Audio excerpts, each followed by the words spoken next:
Assalamualaikum warahmatullahi wabarakatuh. Rabbi shrah li sadri wa yassir li amri wahlul 'uqdatam min lisani yafqahu qawli. Allahumma shalli wa sallim barik ala sayyidina Maulana Muhammadin wa ala alihi wa sahbihi ajmain. Amma ba'du. Engkang sangat kula hormati Habib Ali Asgaf, Habib Husain Asgaf, semua keluarga, wonten Mas Fikri, Mbak Nasila, semua ingkang kula hormati, Mas Nurdin sedanten ingkang kula hormati. Niki ngaos ilmu dulu apa ngaji ijazah dulu ini?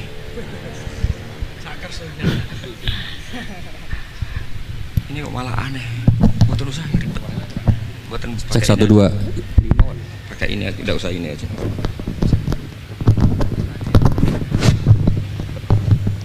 Gampang mana? Ini jelas. Nah.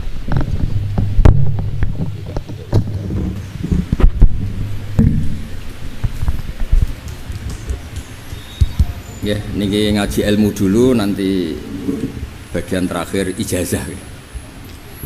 Bismillahirrahmanirrahim. Ini riwayatul Bukhari. Haddatsana Abdullah bin Yusuf, haddatsana Les, haddatsana Sa'id al-Maqburi an Nabi Hurairah radhiyallahu anhu qala an-nabiy sallallahu alaihi wasallam. Ma minal anbiya'i nabiyyun illa qad u'tiya minal ayat ma mithluhu amana alaihil bashar. Wa innama kana alladhi utituhu wahyan awhahu wa ilayya fa arju an akuna aktsarahum tabi'an yaumal qiyamah. Dados kita tahu semua nabi itu punya mukjizat, ya, semua nabi itu punya apa? Mukjizat. Mukjizat itu hal yang luar biasa yang memastikan manusia itu tidak bisa menyainginya atau menandinginya. Dan rata-rata mukjizat nabi dulu itu fisik. Misalnya ontanya Nabi Soleh itu kan onta tapi keluar dari batu, itu kan aneh, aneh sekali. Atau tongkat Nabi Musa bisa simsalabim mengeringkan laut apa? Merah. Semua Nabi itu punya mukjizat dan semuanya berbentuk fisik. Kecuali mukjizatul Rasulullah Shallallahu Alaihi Wasallam itu berupa Al-Quran. Al-Quran itu konsep ilmiah. Terus kata Rasulullah Shallallahu Alaihi Wasallam, tapi saya karena Quran itu justru berharap pengikutku besar dan sampai hari kiamat. Sekarang kita logika, ya. Andaikan kamu punya tongkatnya Nabi Musa, kalau kamu suka uang, kepikirannya dijual apa dipakai? Kalau kamu suka uang, dipakai. Kalau kamu ahli suudon itu pikirannya ndak, ini asli ndak. Karena yang melihat di Turki itu ya sebagian gitu. Kalau yang suka perdukunan itu bayangkan tuh miliknya. Mungkin dipakai ngakali orang atau apa, pokoknya bayangkan tuh miliknya. Kalau yang kolektor pikirannya itu nanti ini laku berapa. Tapi kalau peneliti mungkin pikirannya itu ini asli apa enggak? Bukti aslinya apa? Repot lah. Lagi pula kalau kamu punya utang terus mau apa? Istri kamu marah mau apa? Kalau pakai tongkat. Nah, beda dengan mukjizatnya Quran, itu semuanya apa? Ilmiah. Orang yang sedang harmonis dengan istri bisa pakai ayat, di antara ayat-ayat Allah itu apa? Wa ja'ala bainakum mawaddatan warahmah. Nanti kalau ditakdir cerai, saya tidak menyarankan cerai. Kalau ditakdir cerai, itu masih dimotivasi sama Allah, wa iyyatafarraqa yughnillahu kullam min sa'ati. Jika suami istri itu cerai, jangan-jangan suaminya dapat istri lebih baik, istrinya nanti dapat suami lebih baik. Jadi yang masa lalunya ada prahara malah. Kan banyak orang suaminya meninggal ketika nikah lagi ditanya, kangen sama suami pertama, alhamdulillah ini lebih baik.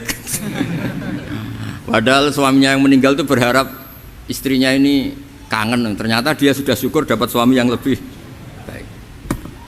Jadi Quran itu menunggui kita ila yaumil qiyamah. Kita tidak bunuh diri, itu ya barokahnya Quran. Karena problem apapun kita dinasihati apa? Sabar, apa? Dinasihati sabar. Kan nggak mungkin kamu pegang tongkatnya Nabi Musa, punya masalah apa saja ngelihat tongkat, bisa apa tongkat? Tapi kalau Quran kan nasihat, solusi. Makanya Nabi berharap dengan Quran ini, saya berharap pengaruh saya, pengikut saya terbanyak ila yaumil qiyamah. Terus beliau dikomentari begini sama, ini Fathul Bari, sarahnya Bukhari. Al-muradu anna mu'jizatil anbiya inqaradat binqiradi a'sorihim falam yusyahidha illa man hadaraha. Problem mukjizat nabi-nabi dulu itu kan fisik. Sehingga yang tahu kalau Nabi Soleh punya unta yang ajaib itu yang tahu ya hanya yang hadir saat itu. Yang tahu kalau tongkat Nabi Musa bertuah itu juga yang tahu hanya yang hadir saat itu. Selebihnya tahu tongkat ya di museum. Tapi kalau Quran menjadi solusi, menjadi panduan, menjadi pegangan itu ila yaumil qiyamah. Kita beri contoh ya Quran panduan yang paling gampang misalnya begini. Dulu ini cerita ya. Dulu itu ada orang kafir cerdas namanya Jubair bin Mut'im. Itu saking pinternya dia, pinter juga tokoh.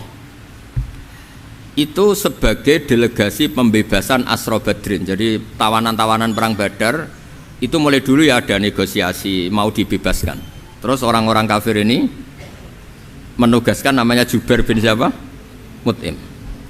Ini ada di Bukhari. Karena ini ngaji di Jakarta. Kalau orang nggak tahu hadis juga tanya ini sahih ndak gitu. Wong nggak tahu kok tanya itu aneh-aneh. Padahal kalau dibodoni itu ya nggak tahu. Tapi ya tetap tanya hadisnya ini sahih ndak. Ini kata kiai apa kata nabi ini ya ribet. Memangnya kata nabi kamu dengar kan ya lewat kiai. Emang.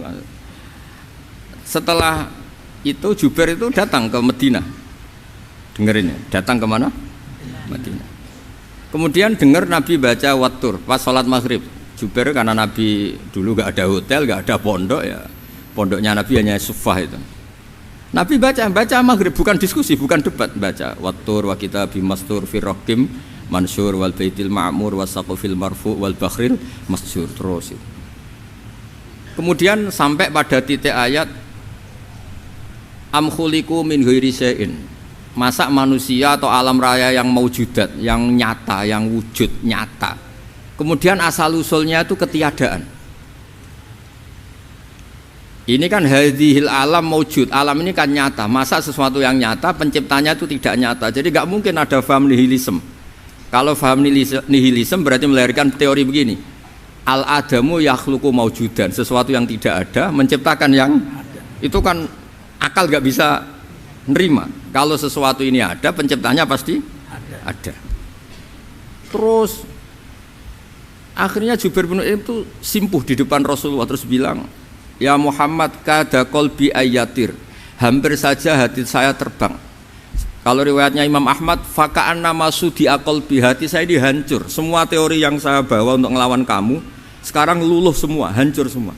Yang benar adalah teori Anda bahwa Tuhan itu satu dan Tuhan itu ada sebelum semua makhluk. Coba kalau Nabi Muhammad ada Jubair bin Mut'im terus menyembunyikan tongkat dekat mihrab, terus dilihat ini apa, paling pikirannya ini dari kayu apa, terus yang bentuk tongkat itu tukang pemahatnya siapa, kok kurang keren, kalau di Blitur gimana ya kan malah panjang. Kira-kira kalau mukjizat itu dari tongkat itu malah panjang lah pokoknya panjang. Lagi pula kamu coba kan nggak ngarah mandi, itu yang mandi kan nabinya bukan tongkatnya. Coba tongkatnya Nabi Musa dicoba anak-anak beki itu, dipakai mukul kucing aja tidak mesti mati itu. Jadi nggak jelas mukjizat-mukjizat seperti itu nggak. Tapi kalau Quran menunggui sampai saking hebatnya Quran, teori rasionalitas soal kampanye di mana-mana, tingkat validitas, tingkat kebenaran Quran itu bahkan bisa diuji tanpa membuktikan. Tanpa apa? Membuktikan. Cukup pakai akal. Saya tidak bosan-bosan cerita ini karena ini khazanah kita. Di kitab Nailul Ma'mul itu, di kitab Usul Fiqih, saya berkali-kali cerita ini karena ini untuk menunjukkan bahwa Quran itu liqaumi ya'qilun, liqaumi yatafakkarun. Ada seorang kiai, seorang ustadz, kiai dulu itu ya memang orang soleh, alim terus jadi kiai. Kalau kiai sekarang tuh macam-macam, nganggur terus ingin jadi kiai, terus daftar gitu. Ada lowongan di yayasan masuk ingin jadi ustadz karena dengar ada gajinya. Dulu tidak ada seperti itu, tidak ada. Makanya dulu tuh kalau ustadz kiai pasti soleh karena dia alim terus ingin orang lain tuh mendapat ilmunya. Kalau sekarang nggak ada yayasan sehat, guru gajinya sekian, yang nggak ingin jadi ustadz tuh daftar. Karena ada gaji, apalagi ada kabar, ada gaji, ada mes, ada wah yang daftar banyak. Tapi mentalnya ada kiai sebetulnya. Ya kalau sampean tanya itu baik dah Gus, ya setengah baik. Ya maksudnya setengah baik ya ada baiknya lah, namanya profesi ngajar itu kan baik. Tapi setengah saja karena motifnya itu nyari gaji, bukan ingin mencerdaskan umatnya Rasulullah SAW. Itu Imam Amudi itu guru matematika. Saya nggak bosan-bosan cerita ini, guru matematika. Muridnya sampai takut, ini masuk surga ndak, kiai kok ndak ngajarin istighosa atau tahlil malah ngajarin apa? Matematika. Beliau meninggal terus muridnya tanya, "Ma fa'alallahu bik?" Kira-kira gitu. Apa yang dilakukan Allah? Allah nyambut Anda gimana? Terus kata Imam Amudi, "Bagus, saya disuruh ngajar malaikat." Karena malaikat kan ndak pernah kayak anak beki gini ngaji gini. Malaikat itu ndak pernah ngaji, dia iman saja karena tahu surga, tahu neraka terus iman gitu aja. Jadi imannya malaikat tuh nggak keren kita. Imannya loh. Loh itu yang ngendikan Nabi loh, tidak saya. Nabi pernah tanya sama sahabat, iman yang paling keren siapa? Jawabannya sahabat, malaikat. Ya ndak karuan malaikat iman. Dia yang tahu surga neraka, tahu segalanya, masa ada ndak iman? Ya pasti iman lah katanya. Terus ya para sahabat, engkau iman ya wajar kan menangi saya, nemuin saya. Yang hebat itu orang-orang yang tidak melihat saya, tidak saya didik tapi tetap iman. Karena dididik akal, ya tadi dididik Quran, apa dididik Quran. Sama siapa? Teks bahasa Arabnya masang. Terus Imam Amudi kata Allah, suruh dia ngajarin para malaikat cara menemukan saya. Malaikat dikumpulin, terus Imam Amudi disuruh ngajar. Sama singkat kata-katanya Allah di mimpi itu. Istadilla ala wahdaniyati bihadrati malaikati, tolong ajarkan cara menemukan saya padahal Anda ini manusia yang tidak melihat saya. Anda di Jakarta kan hanya gedung-gedung, paling jadi khayal, terus nikmat lah, Anda ikut punya tapi ikut nikmati. Itu orang desa-desa kalau ke Jakarta itu pokrol, wah di Jakarta itu gedungnya tinggi-tinggi, tidak kayak kampung sini, lo ikut punya ikut bangga. Di Jakarta orangnya cantik-cantik, tidak kayak orang sini, padahal dia ya tidak dapat orang cantik gitu. Jadi Allah itu saking pinternya, miskin-miskin ya bisa berkhayal dan bahagia. Nah, itu alhamdulillah betul. Akhirnya itu apa ini anak-anak begini saya tak niati ngajar standar anak-anak akademik. Terus pertama yang diajarkan hanya bilang gini, sama siapa teknya? Ya malaikat wahai para malaikat. Terus beliau bilang, nisbatus naini wassalasah ila mala nihayata lahu nisbatul far'i ilal asli. Angka itu jumlahnya berapapun 2, 3 sampai triliunan, semuanya itu nisbatul far'i ilal asli. Bin nisbat ilal wahid nisbatul far'i ilal asli. Angka 2 ya cabangnya 1, 3 ya cabangnya 1, 1 triliun ya cabangnya 1. Tetap yang asal usul adalah angka 1. Itu nangis semua malaikat. Cara Jawa itu mandekman kue iman kaya imanku. Makanya imannya umat Rasulullah SAW itu PD-nya, yakinnya kayak imannya malaikat. Kalau Tuhan itu 1, karena angka agak bisa dimulai kecuali dengan angka 1. Makanya nisbatus naini wassalasah ila ma la nihayata lahu iku nisbatul far'i ilal asli. Semuanya itu nisbatnya cabang ke induk. Berarti semua alam raya ini tetap asal usulnya 1, yaitu qul huwallahu ahad. Nah itu namanya akal. Umatnya Rasulullah itu ditinggali mukjizat akal lewat panduan Quran, sehingga meskipun kita tidak menangi Rasulullah, tidak menangi sahabat, kita tidak tahu malaikat Jibril, tapi cara iman kita ini tidak kalah keren. Yakin, hakul, yakin. Terus kedua, gambar. Kamu gambar rumah, gambar hewan, gambar apa saja, mesti dimulai 1 titik. Entah gambar kamu bagus, entah jelek, tetap dimulai 1 titik. Nah titik ini namanya nuqtatul wujud. Semua alam raya dimulai dari 1 titik, yaitu nuqtatil wujud. Makanya Quran dimulai bismillah, dan bismillah itu dipilih sama Allah pakai pertama ba itu ada titik. Itu kata semua ulama, itu titik itu singkatan dari bi kana makana wa bi yakunu mayakun. Karena saya semuanya ada. Bi itu karena saya. Jadi makanya santri-santri beki tidak usah bayangkan kamu jadi wali terus bisa terbang ke Mekah, tidak usah. Kalau terbang ke Mekah ya sudah umroh aja bayar. Kalau enggak ya maklaran KBH atau apa, pokoknya cari gratis. Ya gratis kan, dapat orang 10 gratis 1. Terus orang enggak umroh-umroh dirayu-rayu supaya umroh. Repot. Itu pelanggaran fikih itu. Kalau orang punya utang itu wajibnya nyaur utang dulu gitu. Wah, repot. Saya itu juga sering bingung di kampung-kampung. Gus sama umroh. Kenapa? Dapat gratisan. Minta uang saja buat nyaur utang, nggak boleh Gus. Wah, secara fikih yang wajib itu nyaur utang bukan umroh. Nggak boleh Gus diminta uang, nggak boleh, harus umroh. Udah gitu saya ini bingung Gus mau umroh, nggak nikmati. Kenapa? Disuruh ngajar Gus. Repot semua kalau ibadah mergawe ya gini, bingung semua. Ya saya mohon anak-anak BK semuanya yang seneng Quran itu harus seneng sampai kayak saya sehingga tahu istidlal, mencari Tuhan dengan cara tauhid yang berbasis akal itu sedzahir imannya malaikat. Jika di klasmen iman itu manusia ulul ilmi, kita-kita yang nekuni ilmu itu nomor satu prakteknya. Karena nomor satu itu Allah karuan kan, syahidah Allah kan gak tertandingi, syahidah Allah annahu la ilaha illallah. Terus wal malaikatu, malaikat kan karuan karena langsung menyaksikan surga. Dan ketiga apa? Wa ulul ilmi. Berarti prakteknya kan nomor satu. Kalau kompetitornya semuanya manusia, ulul ilmi nomor berapa? Satu kan? Nah nomor tiga kan dari Allah, malaikat, ulul ilm. Berarti kalau kompetisinya antar manusia nomor berapa? Satu kan? Nah kenapa ulul ilmi di nomor tiga kan tapi dari Allah, malaikat, ulul. Kerennya kayak apa? Karena cara iman ulul ilmi itu enggak ada ragunya sama sekali. Kamu ragu enggak kalau dua itu cabang dari satu, asalnya satu? Enggak pernah kan ragu kan? Semua gambar seruat apapun dimulai dari satu titik, ragu enggak? Enggak kan? Nah imannya umatnya Nabi karena dipandu oleh Quran itu seyakin itu, sehakul yakin itu. Nah itu terus Jubair bin itu menjadi iman. Am khuliqu min ghairi syai'in am humul khaliq. Terus kata Allah lagi, kalau kamu tidak percaya saya yang bikin langit bumi ya gampang dong, kamu saja yang ngomong kalau kamu yang bikin. Paling orang sepakat kamu stres. Terus hanya ayat gitu, am khalaqus samawati wal ard. Kalau kamu tidak yakin Allah yang bikin ya silakan Anda klaim saja kalau kamu yang bikin langit bumi. Bala yuqinun. Kamu juga gak mau kan dibilang stres.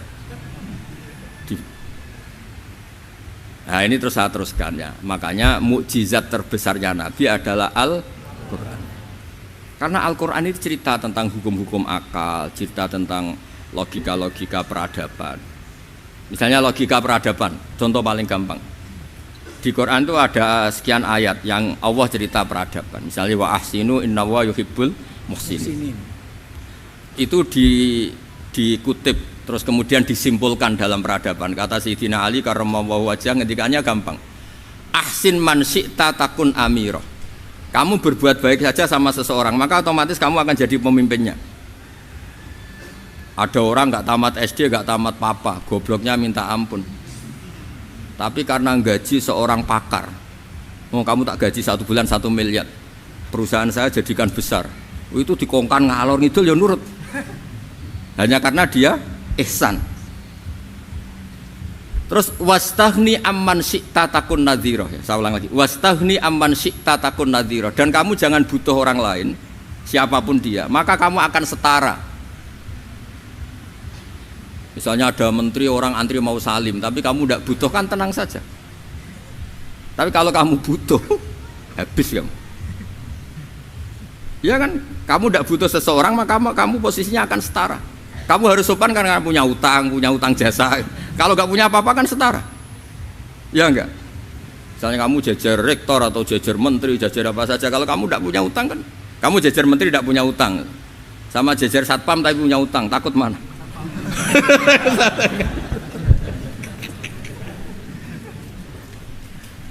Kalau butuh itu mesti kalah kan? Ada pejabat misalnya nggak begitu cantik sama perempuan cantik yang kamu butuh ingin dicintai, takut mana? Padahal nggak jelas orang ini pangkatnya apa, nggak jelas. Jadi dalam hukum sosial itu kata Sayyidina Ali, wastaghni amman syi'ta takun nadhira. Kamu jangan butuh seseorang maka kamu akan setara. Terus yang terakhir, wahtas ila man syi'ta takun asirah. Asirah pakai sin. Dan silahkan butuh seseorang maka kamu akan jadi budak dia. Ya coba misalnya Anda seorang profesor, seorang alim, seorang kiai top, misalnya mencintai janda di ujung kampung sana, jalan kaki 2 kilo, padahal itu gak tamat SD, tapi gara-gara seneng, kacau kan, logika kepangkatan hilang semua kan. Jadi itu hukum peradaban. Itu mewakili isi-isi sosial yang diterangkan Quran. Ya, dari paketnya 3 tadi ya. Ahsin man syi'ta takun amirah. Kamu berbuat baik sama seseorang maka kamu bisa memimpin.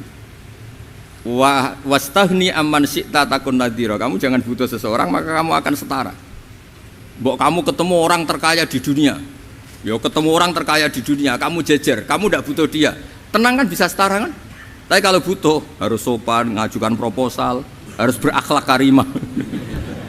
Makanya sekarang Anda kok berakhlak kenapa? Ternyata mau nyalek. Biasanya Anda berakhlak kok berakhlak. Ada apa ini? Makanya guyonan di Rembang itu Beb Husain itu. Kalau ada orang udah tidak sopan sama temannya, temannya curiga, kok tumben sopan, mau utang ya?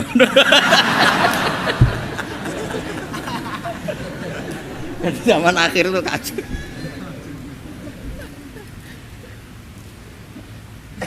Ya di semua daerah gitu ya sama Pak Rektor ya. Kalau ada teman biasanya nggak sopan kok sopan, itu temannya curiga. Ini Pak Rektor UI ikut kaji. Kok tumben sopan, ada apa ya? Karena di mana-mana orang butuh itu pasti beretika. Kamu punya teman paling berdua, kalau mau utang berakhlak gak? Atau misalnya kamu punya adik cantik terus punya teman berdua, kalau cinta adik kamu berakhlak gak? Biasanya nggak sama sekali gak berakhlak. Gara-gara butuh menjadi berakhlak. Ya jadi hukum sosial itu ya kuncinya 3 tadi. Ahsin man syi'ta takun amirah.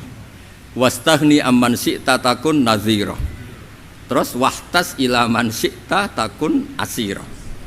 Kalau kamu butuh seseorang pasti kamu dibikin hina. Asir itu tawanan. Nah, Quran itu bicara sosial itu lengkap. Dan itu yang nunggui kita.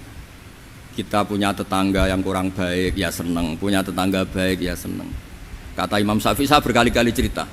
Kok seneng semua Imam Syafi'i? Ya bagus lah, kalau yang seneng saya enak lah, dijak jagongan, dijak ngopi enak. Yang nggak seneng saya, gak ngarah utang. Uang itu nak, kamu punya tetangga gak seneng kamu, aman kan? Aman. Gak akan pinjem uang kan, pinjem mobil. Uang gak seneng kok. Makanya Imam Syafi'i itu kalau ngedikan luar Syafi'i, diceritain orang, ya Aba Abdillah bagiannya, ya Aba Abdillah orang itu gak seneng kau, bagus lah. Loh kenapa bagus? Waman asa'a ilaika faqad atlaqaka. Orang yang enggak seneng kamu maka membebaskan kamu. Enggak akan pinjam uang, pinjam mobil, enggak akan ganggu waktu kamu kan enggak seneng. Justru yang seneng-senengi masalah pinjam terus. Imam Syafi'i itu orang yang anggap dunia itu selesai. Ada yang cerita, ya Aba Abdillah, orang yang tadi cium tangan engkau, yang hormat engkau di luar maki-maki engkau, ngerasain engkau, ngata-ngatain engkau. Ya baguslah. Kok bagus gimana? Berarti saya wibawa, depan saya tidak berani ya. Berarti saya wibawa, di depan saya tidak berani ya. Berarti itu makomnya sudah kulillah sumadarhum fi khawdihim yal'abun. Sudah dunia itu selesai, sudah agak penting semua. Nah itu kalau kamu anak-anak beki ahli Quran sudah ayatnya kulillah sumadarhum fi khawdihim yal'abun. Sudah lihat Allah saja agak penting, makhluk-makhluk itu dah makhluk semua agak penting, sepenting Allah. Nah kita ini ditunggoni mukjizat seperti itu. Bayangkan misalnya kita ditunggoni tongkatnya Nabi Musa. Saya ngajar di sini terus ini tongkat. Terus nanti yang tanya, Gus itu kayu apa Gus? Nanti yang kolektor tanya itu harganya berapa Gus? Ruwet apa? Terus yang ahli suudon itu asli gak Gus? Wah. Yang ahli suudon kan mesti tanyanya gitu, itu asli enggak Gus? Repot-repot pokoknya. Tapi kalau Quran kan jelas, kenapa? Jelas. Ya terus saya teruskan. Fala yamurru terus al murad anna mu'jizatil anbiya in qaradat bin qidari aqsam wa mu'jizatul Quran mustamirratun ila yaumil qiyamah. Wa kharquhu lil adat fi uslubihi wa balaghatihi wa ikhbarihi bil maghibat. Terus kata ini yang ngarang Fathul Bari sarahnya Imam Bukhari. Fala yamurru asrun minal aqsar illa wa yadharu fihi syai'un mimma akhbaru bi annahu sayakun yadullu ala sihhati da'wahu. Wa hadza aqwal muhtamilat. Wa takmiluhu fil ladzi ba'da. Wa qilani ya. Anal al makna anal mukjizat al madiyah kanat khissiyatan tusyahadu bil absar kana qati sholeh wa asa Musa. mukjizatnya nabi-nabi dulu itu hanya penyembuh, hanya pelengkap, hanya nuruti keinginan mata. Seperti dahsyatnya apa? Laut Merah diseblak apa dipukul sama tongkatnya Nabi siapa? Itu semuanya itu hanya memanjakan mata. Urusan mata. Terus wow itu. Tapi kalau mukjizatnya Nabi Muhammad itu berdasar akal. Maksudnya berdasar akal nih dengerin ya. Dengerin betul. Ketika Laut Merah terus tersibak kan, wow itu keren kan? Terus kita bilang, menyimpulkan, wah kita tidak akan mampu. Itu bodoh sekali kesimpulan kita tidak akan mampu. Meskipun bikin nyamuk Anda juga tidak mampu. Loh, untuk memutuskan tidak mampu saja kok sampai pertunjukan seperti itu tuh laopo, cek goblok gitu. Nah kalau kita karena umat yang pinter untuk memaksa kita nggak mampu, Allah bilang innallaha la yastahi ayadriba mathalam ma ba'ud. Kita melihat nyamuk langsung berkesimpulan tidak mampu. Saya berkali-kali cerita nyamuk itu sudah kecil, masih punya urat, uratnya kayak apa? Masih punya kuman, kumannya seberapa? Ya enggak? Nyamuk itu kecil, punya organ tubuhnya punya urat. Itu kalau kamu pinter, antara tongkatnya Nabi Musa menyibak Laut Merah sama nyamuk itu sama-sama berkesimpulan melahirkan satu faham bahwa kita tidak. Loh, untuk memaksa tidak mampu saja kok menuju pertunjukan ada onta keluar dari batu Nakotu Soleh, ada tongkat yang bisa mengeringkan Laut Merah. Cik goblok ya. Nah kita alhamdulillah tidak jenis goblok yang seperti ini. Untuk ikrar bahwa Allah itu hebat ala kulli syai'in, cukup lihat nyamuk, kagum kan? Sudah tidak usah bikin hidup. Saya berkali-kali mencontohkan. Para pemahat tak suruh bikin patung gajah itu mampu, tak suruh bikin patung nyamuk kalau bisa. Nyari materi dari apa coba? Gampang mana bikin patung gajah sama patung nyamuk? Gajah, makanya Allah bikinnya contoh itu untuk ijaz itu pakai nyamuk bukan pakai gajah. Itu kalau ustadz-ustadz yang agak jorok malah contohnya nyamuk Gus. Itu kecil. Itu kayak apa? Di dalamnya dia hamil kan? Itu anaknya kecil lagi, telurnya kecil lagi, itu gimana itu cara bikin itu? Makanya di sini ini ada kitab Itqon, itu komentarnya itu lucu. Ini kitab Al-Itqon karangannya Imam Suyuti. Ini persis komentar saya tadi yang kata Imam Suyuti, pengarang kitab Itqon. Wa ya imma khissiyah wa imma aqliyah. Jadi mukjizat itu ada yang fisik, bisa dilihat indra, panca indra, bisa dilihat akal. Wa aktsaru mu'jizati Bani Israil kanat khissiyah li baladatihim. Bilada itu goblok, wakillati basairihim. Dasar wong goblok. Mukjizat kok ngenteni sing wow. Maksudnya dasar wong untuk ngakui Allah hebat saja kok nunggu hal-hal yang seperti itu gitu. Paham gitu? Mergo likil latin apa aklihim. Wa aksaru mu'jizati hadil ummah aqliyatun li farati dzakaihim wa kamali afwahihim. Dan mukjizatnya umat ini semuanya berdasar akal karena sudah cerdas. Jadi andaikan kita melihat tongkatnya Nabi Musa menyibak Laut Merah dengan melihat nyamuk, kesimpulan kita sama-sama wow, sama-sama keren, sama-sama memastikan kita tidak mampu. Makanya terus Quran menerangkan kita wa ma min dabatin fil ardi wala ta'iri yatiru bi janahihi illa umamun amsalukum. Jadi keseharian kita lihat burung kok terbang. Itu sudah ayatun min ayatillah. Paham nggih? Dados niki kudu bangga ditunggoni napa Quran, nggih ditunggoni napa Quran. Wa mu'jizatul Quran tusyahadu bil basirah fayakunu mayattabi'u li ajlihi aksar. Terus li annal ladzi yusyahadu bi ainir ra'si yang qaridu bingkiradi musyahidi.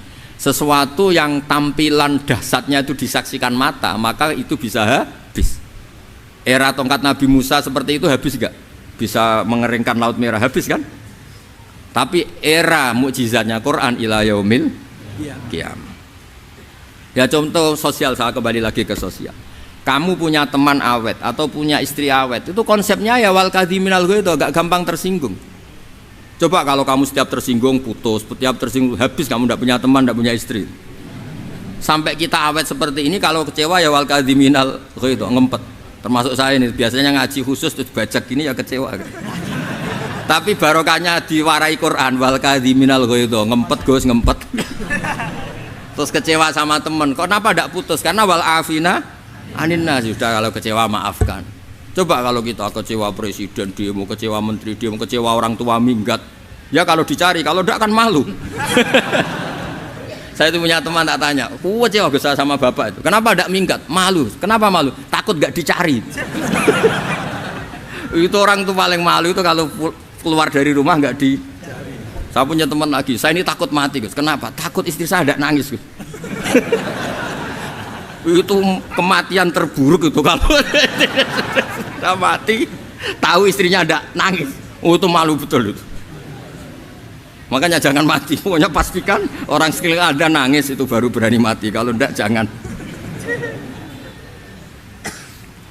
Ya jadi mukjizatnya Nabi itu luar biasa. Walladzi yusyahadu bi'ainil aqli bakin yusyahiduhu kullu man jaa ba'dal awali mustamirran. Sesuatu ilmiah, sesuatu agama atau apa saja yang logis itu akan abadi ila yaumil. Kayak tadi. Ketika kita kecil diajari apa? Wujud, qidam, baqa, mukhalafatul hawadisi, qiyamuhu binafsihi, wahdaniyat, qudrat, iradah. Itu ila yaumil qiyamah. Karena kita pasti punya logika tadi. Masa alam raya yang maujud didahului ketiadaan. Kemudian ketiadaan ini kita rumuskan, ketiadaan inilah yang bikin alam raya. Di mana-mana nihilisme, ketiadaan ya layu asfiru say'an, namanya tiada ya tidak punya akibat apapun. Yang punya akibat apapun ya sesuatu yang wujud.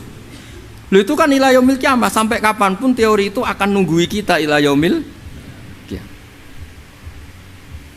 Tapi kalau tongkat Nabi Musa ketika kita tidak melihat kan punya alasan tidak ngandel, Musa tidak tahu.